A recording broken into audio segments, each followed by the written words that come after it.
Before you opened the bundle, spread the nozzles around, and inflated it. The artillery piece was good, but that M4 tank, that was the beauty. That was a piece of work. Back of my half track, I tell my children, was the biggest boom box you ever saw, but it played sounds of tanks and activity. They had recordings of building a pontoon bridge or any type of bridge, and you could hear them hammering away and swearing. And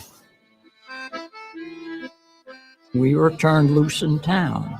Go to the pub, order some omelets, and talk loose. To be in the middle of this incredible adventure, the world at war in a foreign country, I just had to put it down. We were sleeping in hedgerows and foxholes, but nothing kept us away from going someplace to do a watercolor.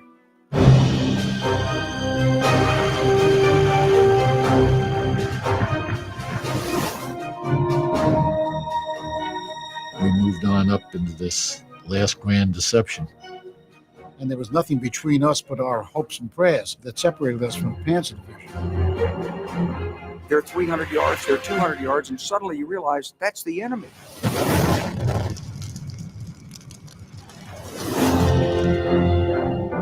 I used to refer to us as the Cecil B. DeMille Warriors.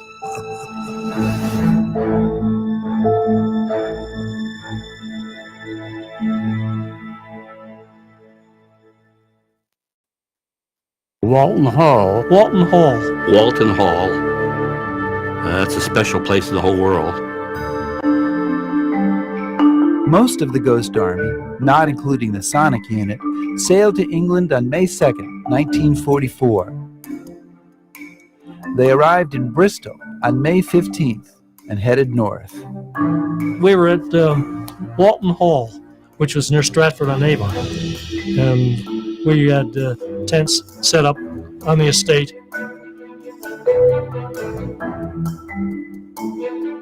And the officers, of course, lived in the hall itself. The men called it the Castle, or Moldy Manor. This is the first time that I saw a rubber tank. They didn't see inflatables until they got to England, because industry was still catching up with them.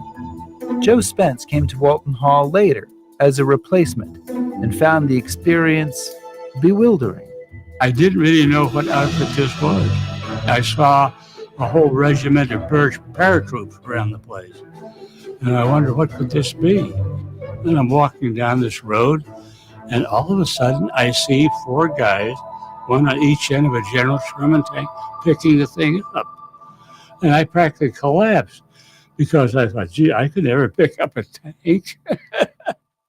They were still at Walton Hall when D-Day came, June 6, 1944. A few days later, some of the men heard the sounds of a bridge being built nearby.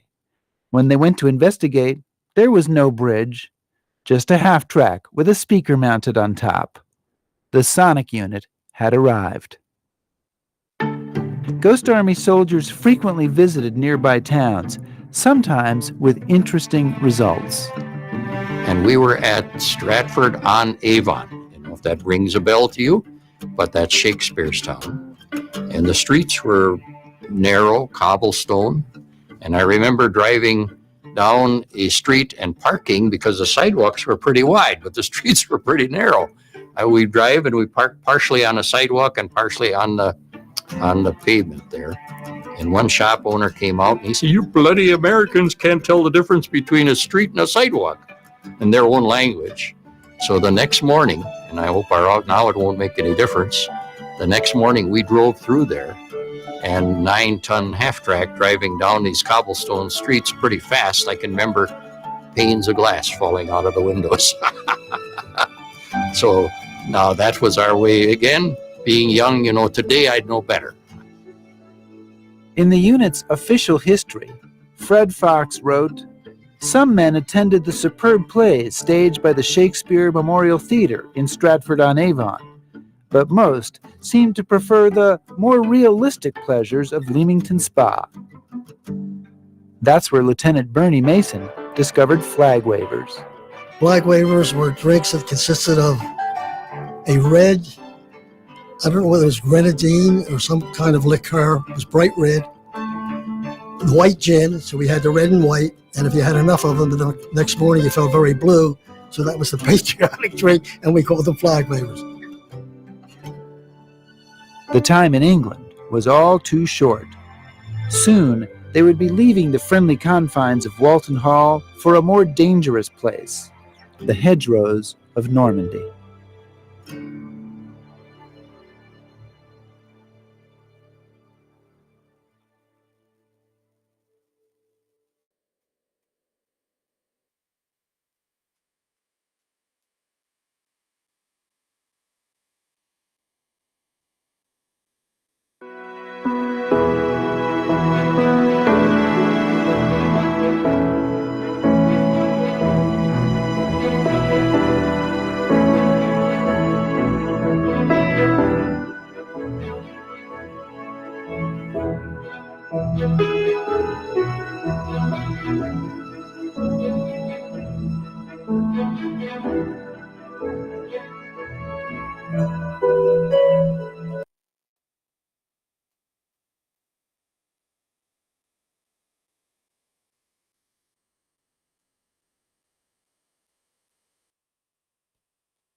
Allied naval forces began landing Allied armies this morning on the northern coast of France.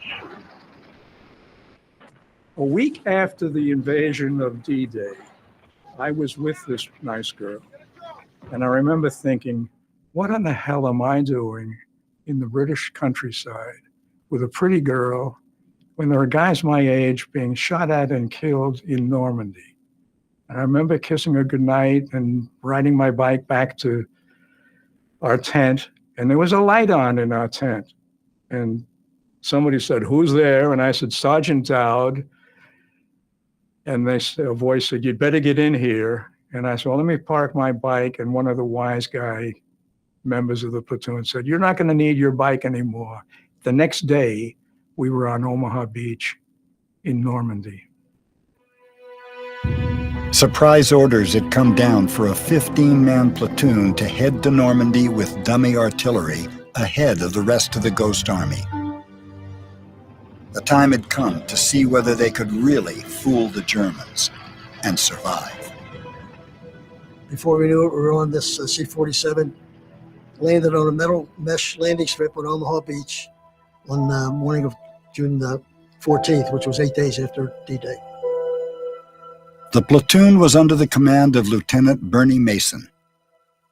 My assignment was to report to the commander of the 980th Artillery Battalion, and our objective was to set up dummy artillery emplacements about a mile ahead of his actual position to try to draw the enemy's fire into our position and have his not touched. Victor Dowd was a sergeant in Mason's platoon. And I can remember the wild difference between last night when I was in the lovely, quiet, serene countryside and the grim reality of today, where I could still hear machine gun fire. So the fighting was within earshot, certainly, and there were dead German soldiers all over the ground. I did a sketch of a German helmet and a potato masher hand grenade. So this, to me, symbolized war.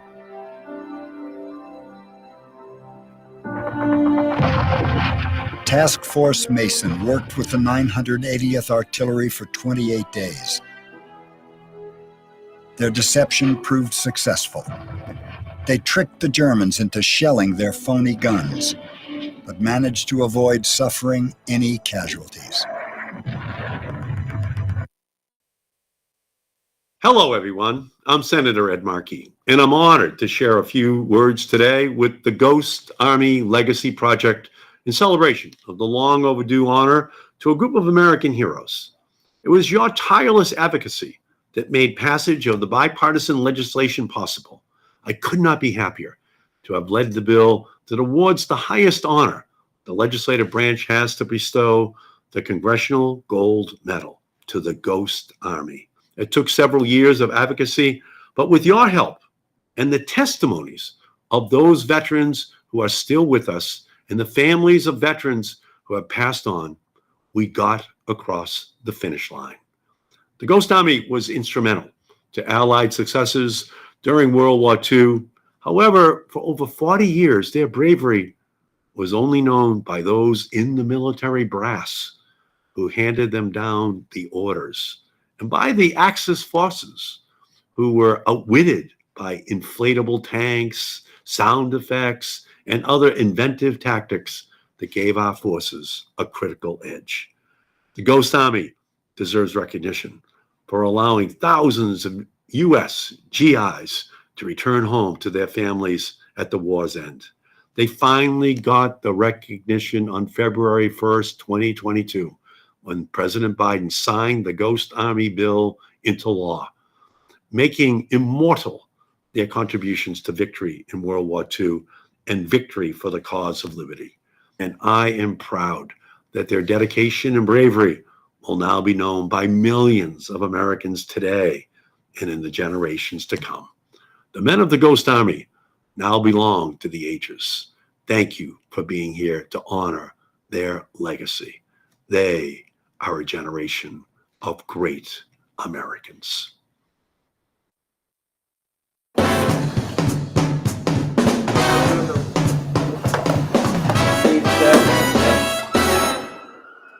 I am Mark Mann. I'm a photographer, and I'm honored today to be collaborating with the Penumbra Foundation and the Ghost Army to make some incredible tintype photographs of some of the veterans that were actually part of that unit. My name is Seymour Nussenbaum. John Jarvie. Nick Leal. My name is Arthur Shillstone. I was with the 23rd Headquarters Special Troops. I just felt that these gentlemen justified something that was a little more involved than a snapshot. Often today in photography, things happen very fast. The digital age, everything is immediate. And I felt that to do justice to this project, it would be really nice to slow everything down and work with a process that I thought was purer to photography than just a digital capture. It's a very cool process. There was a process invented in 1852 by Frederick Scott Archer, a wet plate collodion. It came after the daguerreotype process. It was used, for the most part during the Civil War. Abraham Lincoln was photographed using this process. Wow, you look at least 71 in this picture. There's something magical about photography when you take something and chemicals turn it into a photograph. This is the image in negative. And when you take that tintype and it's wet and then you put it in the fixer and this negative turns to a positive, it's a magic that is, for me, was why I take photographs. That's how I started in the darkroom, and just putting that piece of paper into chemicals and watching something come up was why I'm a photographer. So for me to get back to this with what we're doing today is just thrilling. Like being born, isn't it? It is. Coming into the world. Yep. That suits me fine. I am an old tintype. Oh, that's amazing. Man, I think it's great. I never saw nothing like that. Well, I had never really seen anything being made like this before. I'd seen tintypes from Civil War and later, but this was the first time I'd seen how they did it and the results, which were very good and different, very special.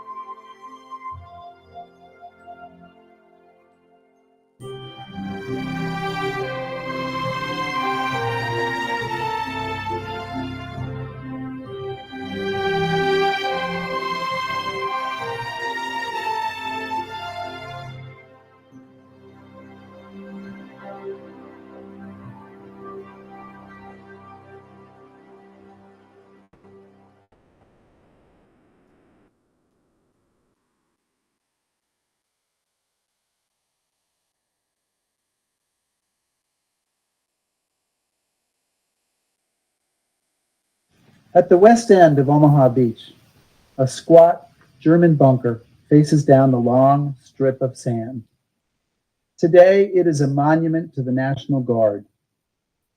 On June 6, 1944, that bunker spewed fire and death, ending the life of many a young man of infinite promise who had arrived on the beach only moments before, including Taylor Fellers in Company A from Bedford. I have stood on that spot many times, gazing out at the water, thinking of the men who landed that day, and wondering how in God's name did they do this? How did so many not simply survive the ordeal, but win the day and launch the liberation of Europe? What an extraordinary testament to the courage and perseverance of those men. Of course, many didn't survive. On the other end of that beach, up on the bluff, is the Normandy American Cemetery. And walk among the 9,388 gleaming white crosses that Tom mentioned, and you cannot help but feel the heavy price of that victory. As General Dwight D. Eisenhower said on the day the Germans surrendered, we owe the soldiers who won that victory a debt of gratitude that can never be repaid. So we have an obligation to remember what they accomplished and what it cost, an obligation that extends to the 17 million American men and women who served in that war and all who have served and continue to serve our country. But it's not just an obligation to them. It's an obligation to ourselves, to our children, to our future as a nation. We owe it to ourselves to remember. President Abraham Lincoln had a deep understanding of this in his first inaugural. Before one drop of blood had been shed in the Civil War, he spoke about, and these are his words, the mystic cords of memory stretching from every battlefield and patriot grave to every living heart and heartstone across this broad land. So many answered the call in World War II. A veteran who I knew, John Jarvie, said, it was a big war and everybody went. And we're so glad that they did.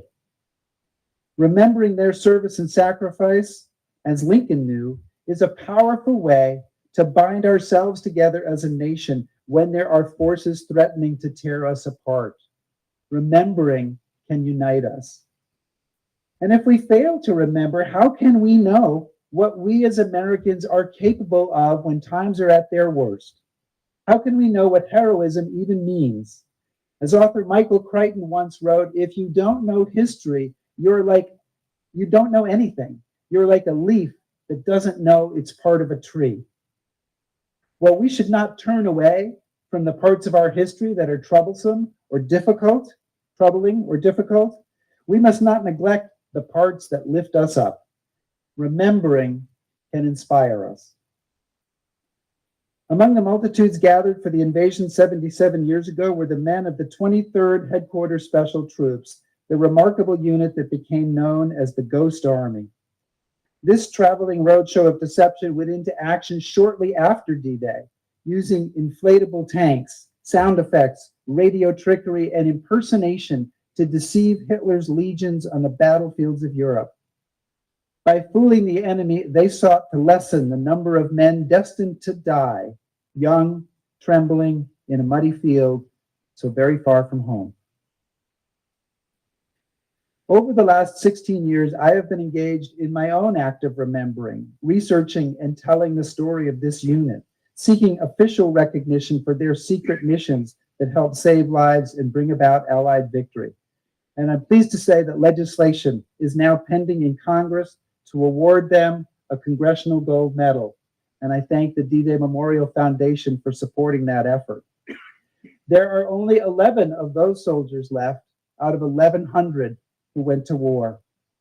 Soon the Ghost Army will be an army of ghosts. I feel a fierce personal obligation to each of those soldiers to make sure what they did is not forgotten. I will not let them down.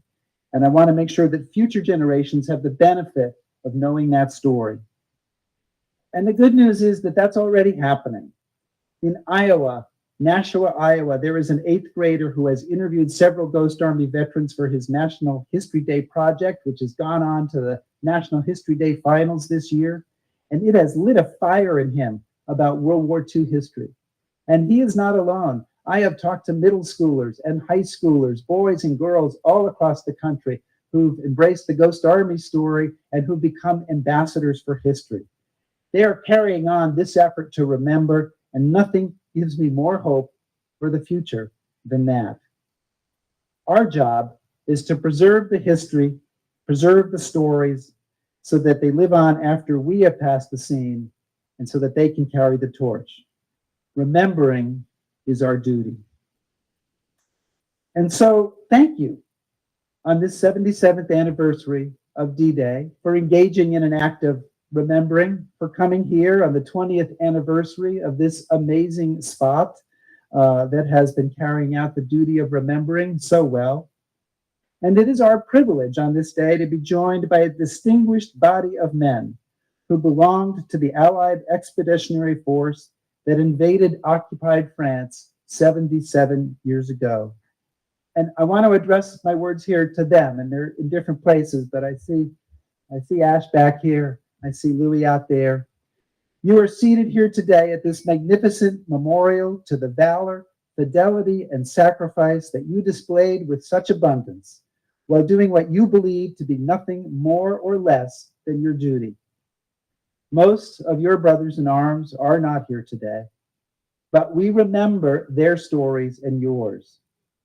The 6th of June, 1944 was a day during which uncommon acts of valor and sacrifice were commonplace. Your achievements have not been forgotten. In a moment, the 29th Division Band will play The Longest Day. When you hear its opening notes, I say to the D-Day veterans, please make your way to the front of the sculpture, either on your own or with an escort, and face the crowd so that we may recognize you and your great service to the cause of freedom. And we also invite any veteran of World War II to join them. If it were not for the efforts of all who served in the Allied effort, regardless of race, religion, and nationality, we would not enjoy the many freedoms we have today. In fighting fascism and defending democracy, those who served safeguarded the very foundations of their nation and their country's collective past and future. If you are a veteran of World War II, please come forward at this time so we may recognize you.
Check. 1, 2, 3, 4, 5, 6, 7.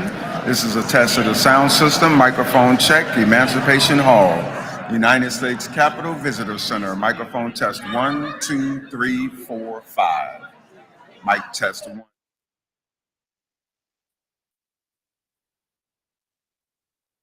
5. Mic test. 1, 2, 3, 4, 5, 6, 7, 8. Test of the mic.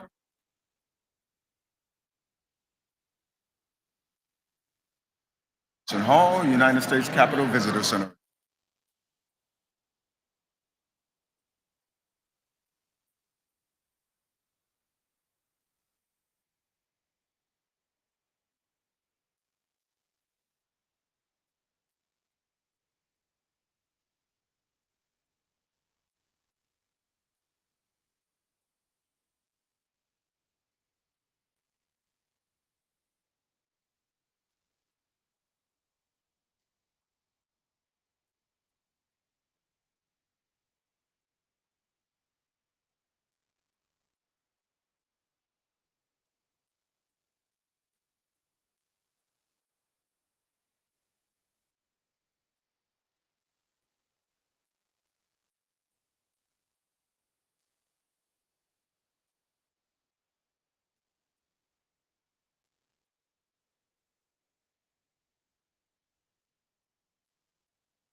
Because he's the one who passed him the ball. They play on the same team.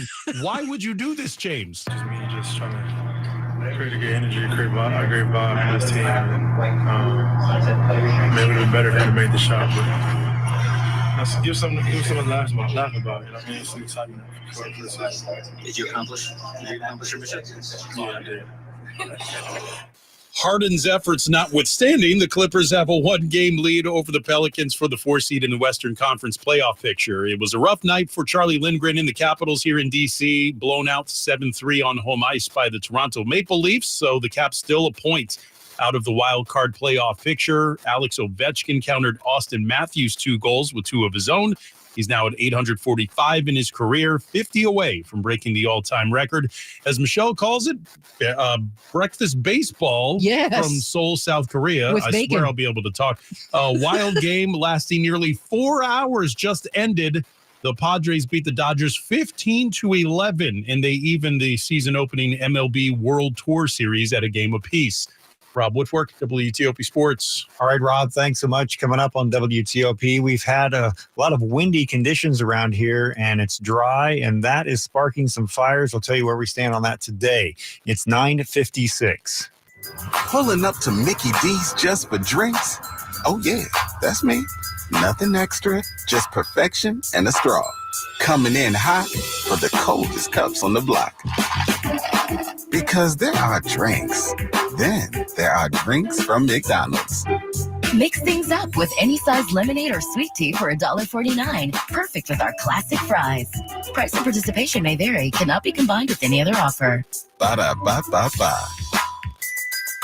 Everybody in your crew identifies as either Big Mac Burger, McNuggets, or McCrispy Sandwich. But you're the Filet-O-Fish Sandwich all day. That crispy fish, that savory tartar sauce, that melty cheese, that pillowy bun. Yeah, you get it. Every time. And if you love the Filet-O-Fish, right now you can catch 2 of the classics you love for just $6. Limited time only. Price and participation may vary. Cannot be combined with any other offer. Single item at regular price. Ba-da-ba-ba-ba. This is WTOP News. WTOP FM Washington. WWWTFM Manassas. WTLP FM Braddock Heights, Frederick. Traffic and weather on the 8s. Here's Rita. And let's start out on the Beltway. The outer loop of the Beltway still has a little bit of a delay in the area of New Hampshire Avenue. Looks like the vehicle fire activity is over on the right shoulder now with the travel lanes open. Then delays near the big curve and off the spur to the point where they merge. And again, passing River Road. Now, the inner loop delay is from Georgetown Pike across the American Legion Bridge toward River Road. So watch for any work that may be set up there. The inner loop is also slow in Virginia after Eisenhower, trying to make your way onto southbound 95. On the ramp to southbound 95, the right lane gets by the work. Inbound 50 still slow from 202 headed toward Columbia Park Road and 201 Kenilworth Avenue with a report of a wreck. Southbound on the George Washington Parkway, we're seeing delays approaching 123 with a report of a crash. The WTOP Traffic Center is presented by Window Nation. Buy 2 windows and get 2 free. Visit windownation.com. I'm Rita Kessler, WTOP Traffic. All right, now to 7 News. First alert meteorologist Eileen Whalen. Noticeably cooler today. It won't be quite as windy. We'll still have northwesterly breezes between 5 and 15 miles per hour with gusts up to 20, maybe 25 miles per hour. But wow, temperatures after starting off in the 30s will only climb into the upper 40s to lower 50s today. Clear and cold tonight. I'm 7 News meteorologist Eileen Whalen in the First Alert Weather Center. We have 35 degrees in Reston, 36 in Bethesda, 37 on the National Mall. This is WTOP News. Facts matter. This hour of news is brought to you by Lido Pizza. Lido Pizza never cuts corners. Good morning, I'm Kyle Cooper. And I'm Michelle Bash. Coming up. Why today's weather means an elevated risk for brush fires. I'm Neil Augenstein. Investigators are looking into the cause of a deadly townhouse fire in Columbia, Maryland. How many people are handling your 911 calls in Montgomery County? Not enough, say officials. I'm Kate Ryan.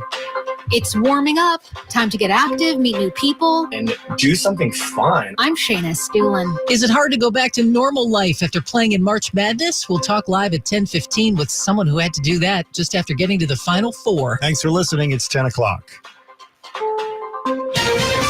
This is CBS News on the Hour, sponsored by Progressive Insurance. I'm Deborah Rodriguez. Florida has carried out the first state-led evacuation of Americans from Haiti, where armed gangs are launching new attacks. Many U.S. citizens are still trapped and hoping to get off the island. Correspondent Manuel Bojorquez is in neighboring Dominican Republic. I can tell you from being at the Cap-Haitian airport over the last few days that there were people with U.S. passports, Haitian Americans, showing up on a day that a flight wasn't even announced. No bags. They're trying to make themselves as light to travel as possible so that they can get on a flight. We asked them, did you hear there's a flight coming today? And they said no, but on the off chance that one comes, we want to be able to get on it. Another batch of student loans forgiven. The Biden administration made the announcement this morning. Correspondent Ed O'Keefe is at the White House. This applies to public service workers, firefighters, nurses, teachers who've been on the job 10 years or more, and it amounts to $6 billion in debt cancellation. It brings the administration's total to almost $150 billion. For the first time, the U.S. is calling for an immediate ceasefire in Gaza. Middle East analyst Aaron David Miller. You've got a UN Security Council resolution draft designed, I think, to put a little pressure on all the parties, although I don't think the UN Security Council resolution is nearly as important. Negotiations right now between Israel and Hamas. After meeting with Egypt's president in Cairo today, Secretary of State Antony Blinken said gaps are narrowing in indirect negotiations between the two sides. The U.S. Department of Transportation says it'll look into the country's 10 biggest air carriers to make sure they're protecting passengers' personal information. CBS News travel editor Peter Greenberg. The question becomes, where does all that information go? Where is it stored? Where is it saved? Where is it shared? And perhaps, where is it sold? The New York Times is reporting surgeons at Mass General in Boston have transplanted a kidney from a genetically engineered pig into an ailing 62-year-old man. It's the first procedure of its kind, and if it's successful, it could offer hope to hundreds of thousands of Americans, particularly Black patients who suffer higher rates of end-stage kidney disease. Doctors in Boston say the kidney they transplanted last weekend began producing urine right away. We've learned more about Kate Middleton's surgery, and it apparently won't be because someone cried. CBS's Vicky Barker from London. We're now hearing that 3 staffers at the hospital where Kate underwent abdominal surgery in January may have tried to access her confidential medical records. King Charles was also a patient at the time, but it appears no data breach took place. The S&P is up 24. This is CBS News. Sponsored by Progressive. See why over 28 million drivers trust Progressive to stay protected on the road. See for yourself at progressive.com. It's 10:03 on Thursday, March 21st, 2024. 33 degrees, coolest day of the week with highs around 50.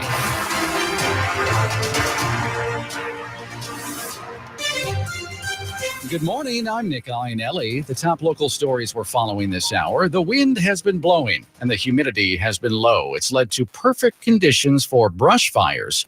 Fire crews across the area were busy yesterday dealing with fires that broke out in Montgomery, Howard, Prince William, and Fairfax counties. More from WTOP's Neil Augenstein. The dry, breezy conditions expected are what's behind the National Weather Service saying we're at elevated risk for fire today. Weather experts say the threat of fire is common in March, which is the windiest month of the year. Even though plants and trees are starting to green up, there's still lots of dry leaves and branches from last year, which would be fuel if a fire starts.